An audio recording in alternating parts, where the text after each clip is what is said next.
من الشيطان الرجيم.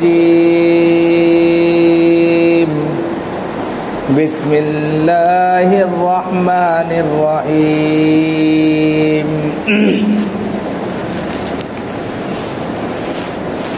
فدلاهما بغرور فلما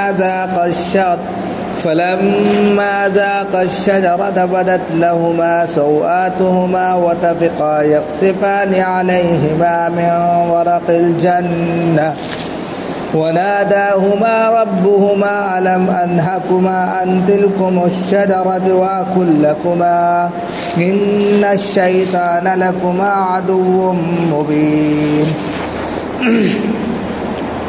قال ربنا ظلمنا أنفسنا وإن لم تغفر لنا وترحمنا لنكونن من الخاسرين. قال اهبطوا بعضكم لبعض عدو ولكم في الأرض مستقر ومتاع إلى حين. قال فيها تحيون وفيها تموتون ومنها تخرجون. صدق اللہ العظیم. محترم بزرگ اور دوستو، دینی اور ایمانی بھائیوں، اللہ رب العزت کا شکر ہے، اس کا کرم ہے کہ اس نے ہمیں نماز عشاء کے ساتھ ساتھ درس قرآن میں بیٹھنے کی بھی توفیق عطا فرمائی. آج درس قرآن میں آپ حضرات کے سامنے سورہ اعراف کی آیت نمبر 22 سے آیت نمبر 25 تک تلاوت کی گئی ہے. ان 4 آیتوں کا سب سے پہلے آپ کے سامنے ترجمہ کیا جاتا ہے اور پھر ان کی تفسیر بیان کی جائے گی. فدلاہما بغرور، چنانچہ وہ ان دونوں کو بہلا کر پھسلا کر مکاری سے دھوکے سے نیچے اتار لایا، نیچے اتار کر لے آیا، یعنی شیطان. فدلاہما بغرور، کہ وہ ان کو مکاری سے، فریب کاری سے، جھوٹی مکار باتوں سے نیچے اتار لایا. فلما ذاق الشجرہ، اور جیسے ہی ان دونوں نے یعنی حضرت آدم اور حضرت حوا نے اس درخت کے پھل کو چکھا، بدت لہما سوآتہما، تو ان دونوں کے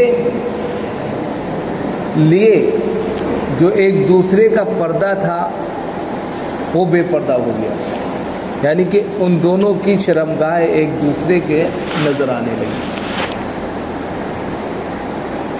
پھر ان دونوں کے لیے جو ایک دوسرے کے لیے اللہ رب العزت نے ان کو ایک نورانی لباس عطا کیا گیا تھا وہ بے پردہ ہو گیا، اور اس طرح وہ ایک دوسرے کی شرمگاہیں واضح ہو گئی.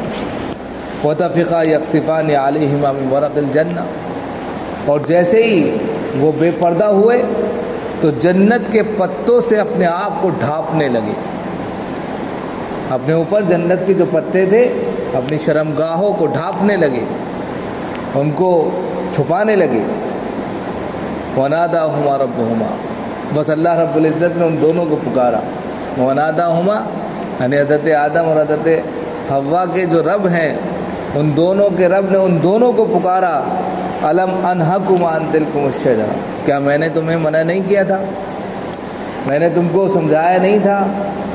میں اس سے پہلے بتایا نہیں تھا؟ اوپر بتایا نا، حَيْثُ شِئْتُمَا وَلَا تَقْرَبَا هَذِهِ الشَّجَرَةَ، اس درخت کے قریب بھی مت جانا، اللہ نے کہہ دیا تھا. اور اللہ اب یہاں کہنے کہ کیا میں اس سے پہلے تم کو منع نہیں کیا تھا کہ اس درخت کے قریب بھی نہ جانا؟ کھانے کی بات تو وہ دور کی ہے، قریب بھی نہ جانا، اور تم نے اس کا پھل چکھ لیا.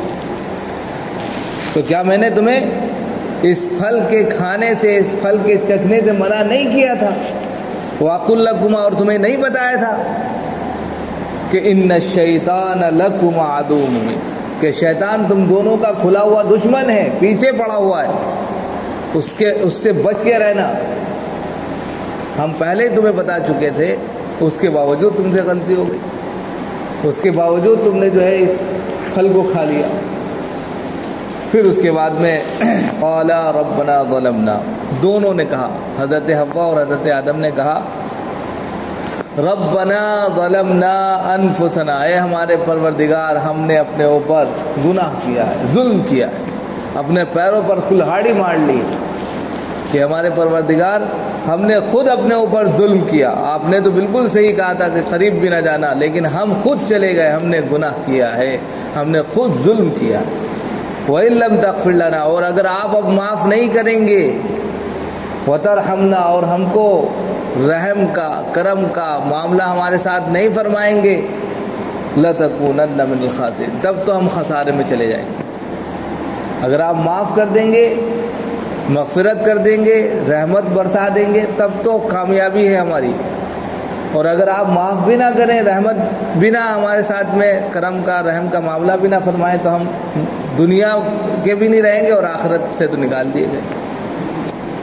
قَالَ اهْبِطُوا بَعْضُكُمْ لِبَعْضٍ عَدُوٌّ، اللہ رب العزت نے دعا قبول کی، کہا ٹھیک ہے ہم تمہارے ساتھ میں رحم کا مغفرت کا معاملہ فرماتے ہیں، لیکن اب جنت میں نہیں رہو گے۔ قَالَ اهْبِطُوا بَعْضُكُمْ، اب تم دونوں کو ایک متعینہ مدت کے لیے زمین میں بھیجا جائے گا، اب تمہیں یہاں سے زمین کی طرف سفر کرنا ہے۔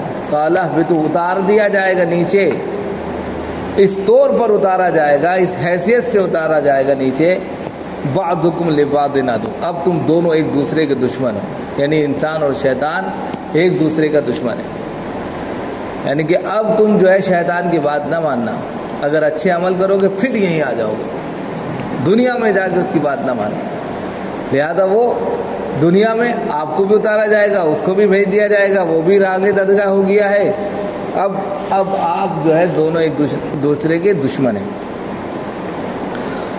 وَلَكُمْ فِي الْأَرْضِ مُسْتَقَرٌّ، اور آپ کے لیے زمین میں ایک ٹھکانہ ہے، رہنے کی جگہ ہے، وَمَتَاعٌ إِلَىٰ حِينٍ، اور ایک وقت تک، ایک متعینہ مدت تک اس سے فائدہ اٹھانے کا ذریعہ ہے، یعنی کہ دنیا سے آپ فائدہ اٹھا سکتے ہیں، لیکن ایک مدت تک، اس کی ایک ایکسپائر ڈیٹ ہے، وہ ختم ہو جائے گی تو پھر آپ فائدہ نہیں اٹھا پائیں گے۔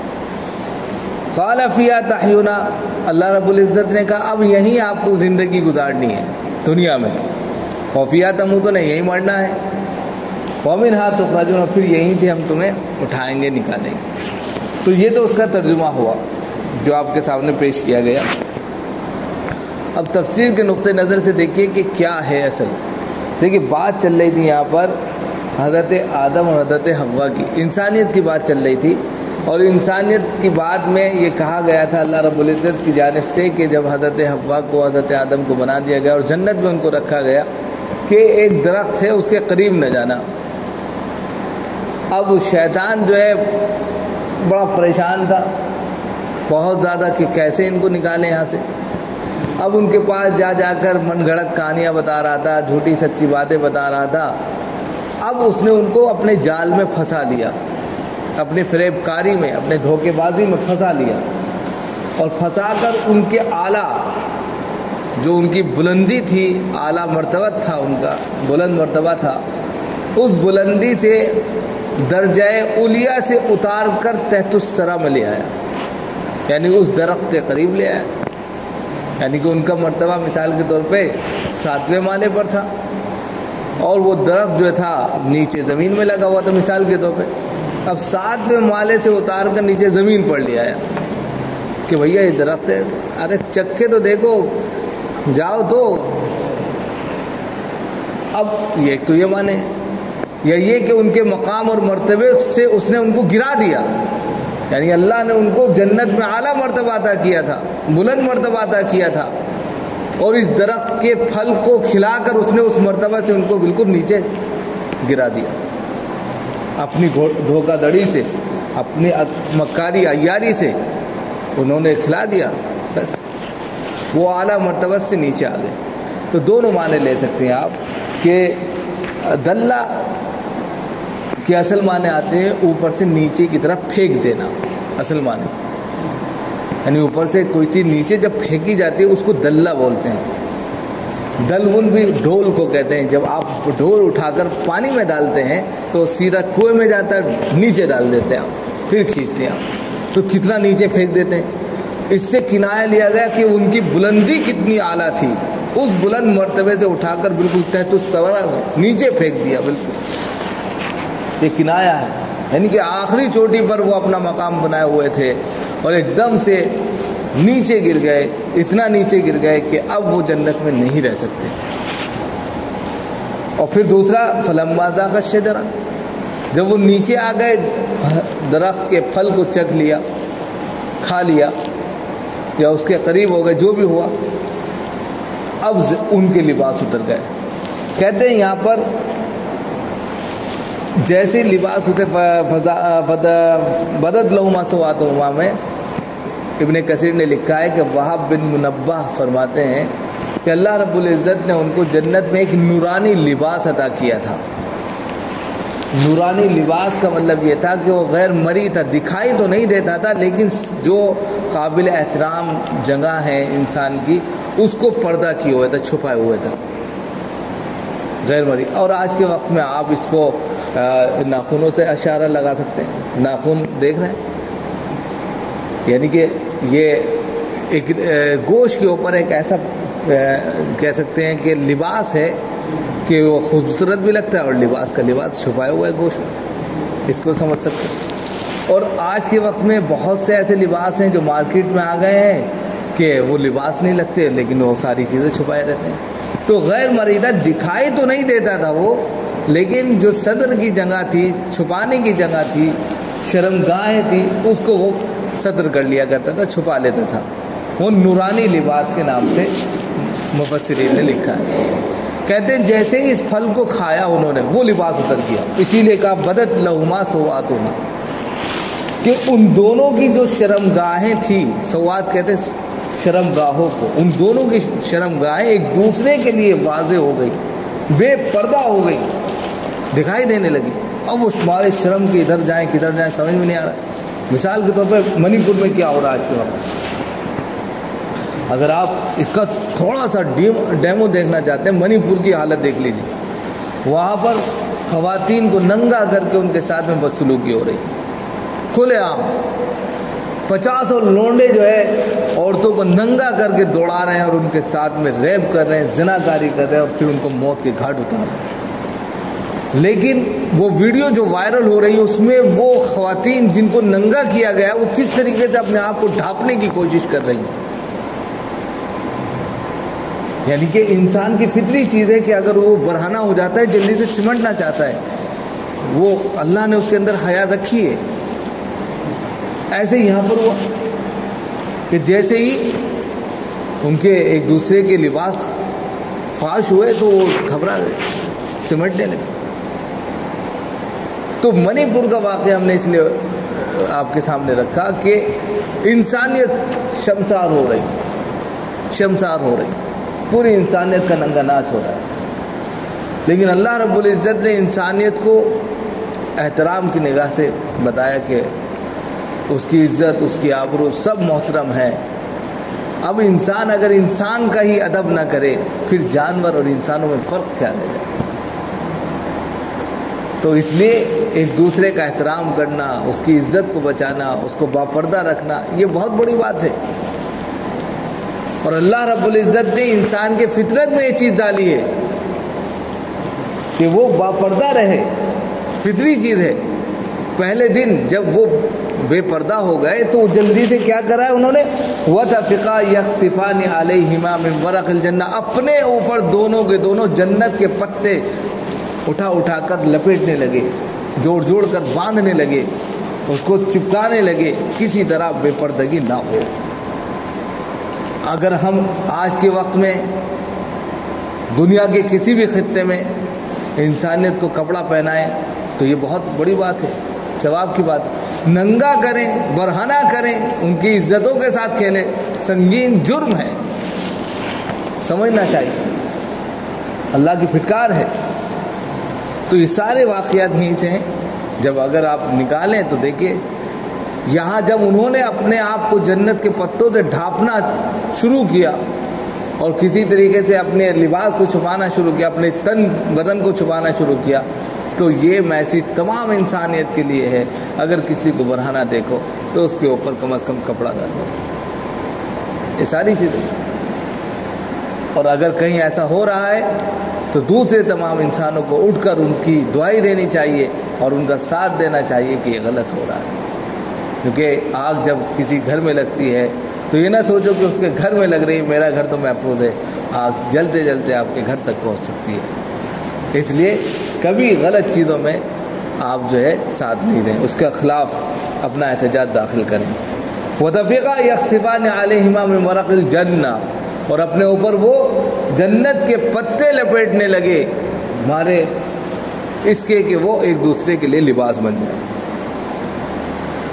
اب جنت کے پتوں سے جو لباس بنا ہوگا، اب اس سے بہت سے سائنسدانوں نے اور جو سائنس نے استعمال کیا ہے کہ انسان جب یہاں آیا ننگا تھا، پتے لپیٹ کر رہتا تھا، تو اس کے بعد میں جو سائنسی نقطۂ نظر سے آپ دیکھتے ہیں کہ اس نے ترقی کی، ترقی کے بعد میں پھر اس نے کٹوں سے اور اس سے ملا جلا کر اس نے کپڑا بنانا شروع کیا، وہ ایک الگ کہانی ہے، وہ سائنسی نقطۂ نظر مشاہدات پر سائنس ہوتی ہے، وہ ایک الگ پرمپرا ہے، لیکن فی نفسی سب سے پہلے اس نے اپنے آپ کو چھپایا، جو اس کی فطرت ہے وہ جنت کے پتے تھے۔ لیکن اللہ رب العزت نے فوراً یہاں پر ان کو پکارا، اور پکارنے کے بعد کہا وَنَادَاهُمَا رَبُّهُمَا، ان دونوں کو ان کے رب نے پکارا، پکار کر کہا کیا ہم نے تمہیں اس درخت کے قریب جانے سے منع نہیں کیا تھا؟ اب یہاں سے پتہ چلتا ہے کہ انسان کو خود مختار بھی بنایا اللہ نے، یعنی اللہ نے حکم دیا کہ بھائی یہ زندگی آپ کی ہے، اس میں آپ مختار کل ہیں، جیسا چاہیں ویسا کریں، آپ کو کلی اختیار ہے، لیکن کچھ اصول ہم بتا دیتے ہیں۔ ان اصول میں یہ ہے کہ بس اس درخت کے قریب نہ جانا، حیث شئتما کا لفظ کہا تھا نا، جنت میں جہاں کہیں رہو، کھاؤ پیو سب کچھ کرو، بس ایک درخت کے قریب نہ جانا، یہ اللہ نے کہا تھا۔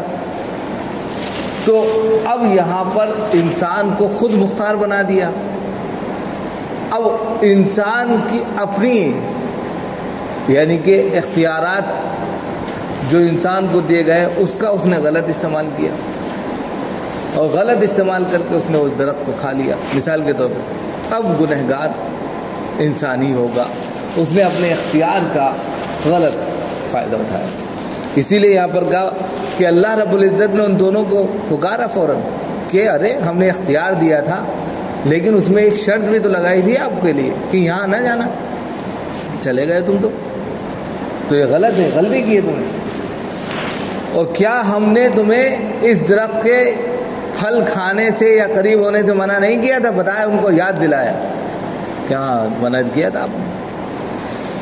وَأَقُلْ لَكُمَا، اور یہ بھی ہم نے واضح کر دیا تھا، کہہ دیا تھا تمہارے سے، بالکل واضح انداز میں کہہ دیا تھا، إِنَّ الشَّيْطَانَ لَكُمَا عَدُوٌّ مُبِينٌ، کہ شیطان جو ہے جو تمہاری وجہ سے جنت سے نکال دیا گیا، وہ تمہارا کھلا ہوا دشمن ہے، وہ چھوڑے گا نہیں، اس سے بچ کے رہنا۔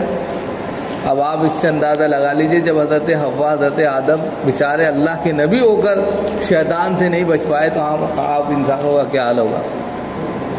شیطان اتنا بڑا دشمن ہے، وہ اللہ والوں کے بعد اللہ والا بن کر جاتا ہے، اور بدماشوں کے بعد بدماشی کرتے ہوئے جاتا ہے، انسان سمجھ ہی نہیں پاتا اس کے دھوکے کو، اس کے فریب کو، اور اس کے جال میں پھنس جاتا ہے۔ مثال کے طور پہ آپ نماز پڑھ رہے ہیں، متقی پرہیزگار ہیں، شیطان آئے گا اور آپ سے کہے گا آپ کتنے اچھے ہیں، آپ نماز پڑھتے ہیں، آپ اپنے محلے میں سب سے افضل ہیں۔ اب آپ دل ہی دل میں خوش ہونے لگے۔ اگر آپ دل ہی دل میں خوش ہونے لگے اپنی نماز پر، سمجھ جائیے شیطان نے آپ کا شکار کر لیا، شیطان نے آپ کا شکار کر لیا۔ اس اعتبار سے کہ جب آپ نماز پڑھیں، نماز پڑھنے کے بعد میں عاجزی اور انکساری اور ساتھ ہی ساتھ برائی کا خاتمہ، یہ ساری چیزیں آپ کے ساتھ اگر آ رہی ہیں اور آپ کے اندر عاجزی زیادہ پیدا ہو رہی ہے، انکساری زیادہ پیدا ہو رہی ہے، یہ اچھی علامت ہے۔ لیکن اگر نماز پڑھنے کے بعد آپ اپنے کے علاوہ دوسروں کو سب کو گنہگار دیکھنے لگے، ارے نماز نہیں پڑھتا، ارے یہ جو ہے کافر ہے، ارے ہم ان کے گھر نہیں جائیں گے، یہ جو ہے غلط ہر چیز، یعنی آپ کی نگاہوں میں ہر شخص پہ غلط نظر آنے لگے تو سمجھ جائیے کہ آپ کو شیطان نے شکار کر لیا۔ آپ اچھا کام کر رہے ہیں، اللہ کی طرف سے ایک توفیق ملی، لیکن دوسروں کو آپ بالکل گنہگار ثابت کر دیں، غلط ہے۔ تو شیطان کبھی کبھی بہت اچھے روپ میں آتا ہے، بہت ہی اعلیٰ روپ میں آتا ہے۔ بہت سے ایسے کیسز ہوتے ہیں، بہت سے لوگ میرے پاس فون کرتے ہیں، میسیجز کرتے ہیں، اور اس میں بتاتے ہیں کہ ہمارے فلیٹ میں فلاں شخص ہیں اور وہ نماز پڑھتے ہیں، ماشاءاللہ متقی پرہیزگار ہیں، حج بھی کر کے آ گئے سب ہیں، اور وہ کسی کو سلام نہیں کرتے۔ پوچھو بھائی سلام کا جواب نہیں دیتے، کیوں نہیں کرتے؟ ارے وہ نماز نہیں پڑھتے، کبھی ہم نے ان کو نماز پڑھتے ہوئے نہیں دیکھا۔ یہ کوئی بات ہوئی ہے؟ ہم ان کی شادی میں نہیں جائیں گے، کیوں نہیں جائیں گے بھائی شادی میں؟ انہوں نے اتنی محبت سے دعوت دی ہے۔ ارے وہ غیر اسلامی لباس پہنتے ہیں۔ ارے لباس تو اللہ نے جیسے اتارا، ان کا جو ذاتی معاملہ ہے اللہ پر چھوڑیے نا، آپ کیوں فیصلہ کر رہے ہیں؟ اللہ میں آپ بن گئے ہیں۔ انہوں نے ایک انسانیت کے ناطے آپ کو دعوت دی ہے، بلایا ہے، آپ کو عزت دی ہے، آپ اس میں شریک ہوئیے اور ان کے لیے دعا کریے یا ان کو علیحدگی میں لے جا کر سمجھائیے۔ یہ آپ کی انسانیت ہے، نہ کہ آپ اپنے آپ کو بس ہم سب سے بڑے اللہ والے ہو گئے۔ لیکن پچھلی زندگی آپ کی کیا رہی نہیں معلوم۔ اسی طریقے سے آج کے وقت میں آپ دیکھتے ہیں 50-60 سال تک انسانوں نے کیا کیا کچھ نہیں پتا۔ 60 سال کے بعد مسجدوں، آج کل یہ مسجدوں میں جو ایسی لگے، کیوں لگے؟ اس کی بھی ہسٹری ہے۔ پہلے مسجدوں میں مشکل بمشکل 4-6 لوگ ہوتے تھے، اب وہ لوگ جو سرکاری کرمچاری تھے یا اور اچھے پیسے والے تھے، اب وہ جو ہے ریٹائر ہو گئے، اب گھر میں کریں تو کیا کریں بھائی، مسجد آنے لگے، اب آخرت کے بھی ان کو تیاری کرنی ہے، اب ان کو مسجد میں آگے گرمی لگتی ہے، تو انہوں نے ایسی ویسی کا سب نظم کیا۔ چلیے بھائی وہ بھی اچھی بات ہے، کر لیا انسان۔ فاما بنعمت ربی کا فحدث کے تحت جب نعمتیں ہیں اس کو استعمال کر سکتا ہے، اس کی بھی اجازت ہے، ایسا نہیں ہے۔ اب اس کے بعد جب وہ مسجدوں میں آ جاتے ہیں، آنے کے بعد بس وہ سوچتے ہیں کہ ہم سے بڑا متقی پرہیزگار کوئی نہیں ہے، ہم سے بڑا نمازی کوئی نہیں ہے۔ امام اور مؤذن اور دوسرے علماء حضرات سب چھوٹے اور بولے ہو جاتے ہیں ان کے سامنے۔ وہ کیا کرتے ہیں؟ کچھ نہیں کرتے۔ ان کو کیا آتا ہے؟ کچھ نہیں آتا، بس یہ شروع ہو جاتی ہے۔ جہاں انہوں نے 2-3 مہینے نماز پڑھی، ہم نے کتنے لوگوں کو یہی دیکھا کہ کچھ نہیں تھے، کبھی نماز کا ایک سجدہ ہمارے سامنے نہیں کیے تھے، 2-3 مہینے کے بعد بس ان سے بڑا کوئی علامہ نہیں رہا۔ تو یہ ساری چیزیں یہ سمجھ جائیے کہ شیطان نے شکار کر لیا آپ کو، اسی روپ میں، اسی رنگ میں، اسی ڈھنگ میں، آپ کو پتہ بھی نہیں چلا۔ اگر آپ اپنے کے سامنے والے کو بونا سمجھ رہے ہیں، اس کو حقیر سمجھ رہے ہیں، تو سمجھ جائیے آپ کی نماز جو ہے آپ کو صحیح دشا اور صحیح راستہ نہیں دکھا رہی ہے۔ آپ کی دینداری، آپ کا خرچ کرنا یا خیرات کرنا آپ کو صحیح ڈگر پر نہیں لے کر جا رہا ہے۔ یہ تو آپ اپنے دل میں خوش ہو رہے ہیں۔ بہت سے اللہ کے بندے ایسے ہیں کہ راتوں کو نکلتے ہیں، بے شمار لوگوں کی مدد کر دیتے ہیں، صبح کو پتہ بھی نہیں چلتا۔ کتنے ایسے لوگ ہیں، کتنے گھر کے چولہے ان کی امداد سے چلتے ہیں، آج تک انہوں نے نہیں بتایا۔ ایسے بھی کئی واقعات ہیں، کتنے لوگوں کا انتقال ہو جاتا ہے اور اس کے بعد ان کے گھر میں اتنے لوگ آتے ہیں، کیوں آ رہے بھائی ان کے، وہ ہم کو خرچ دیتے تھے۔ کتنے ایسے واقعات ہوں۔ بھوپال کے ایک ہمارے دوست ہیں، ان کے والد محترم بھوپال میں جو ہے چھوٹے چھوٹے گھر ان کو اپنا خرچ دیتے تھے، ان کا انتقال ہو گیا اچانک اسی کرونا پیریڈ میں، لاک ڈاؤن میں۔ تو ان کے انتقال پر 50 گھرانے کے لوگ آئے ان کے گھر کہ وہ ہمارا خرچ اٹھاتے تھے۔ ان کے بیٹوں کو پتہ ہی نہیں، ان کے بیٹوں نے پھر ہم کو بتایا۔ میں نے کہا اگر آپ سے ہو سکے تو وہ جاری رکھیں، اگر آپ کے ساتھ مشکلات ہیں تو اللہ کے وہ بھی بدلے۔ کچھ پتہ نہیں ہے کسی کو، گپت طریقے سے مدد کر دی۔ اللہ دیکھ رہا ہے نا، یہی اللہ کو پسند ہے۔ اب ہم جو ہے کیا کرتے ہیں، 2 روپے ڈالتے ہیں تو کم سے کم 1000 کی شہرت چاہتے ہیں۔ ہم نے اگر ذرا سا کام کیا، مسجد میں کیا یا کہیں بھی کیا، ہم جب تک یہ نہ 10 لوگوں میں شہرت کر دیں کہ بھائی ہم نے یہ کام کیا، یا لوگ ہمارا تذکرہ نہ کرنے لگے چوراہے پر جا کر، تو ہمیں چین نہیں آتا۔ سمجھ جائیے سب دھرا کا دھرا رہ گیا۔ اسی طریقے سے شیطان دھوکہ دیتا ہے، تم نے تو کتنا اچھا کام کر دیا،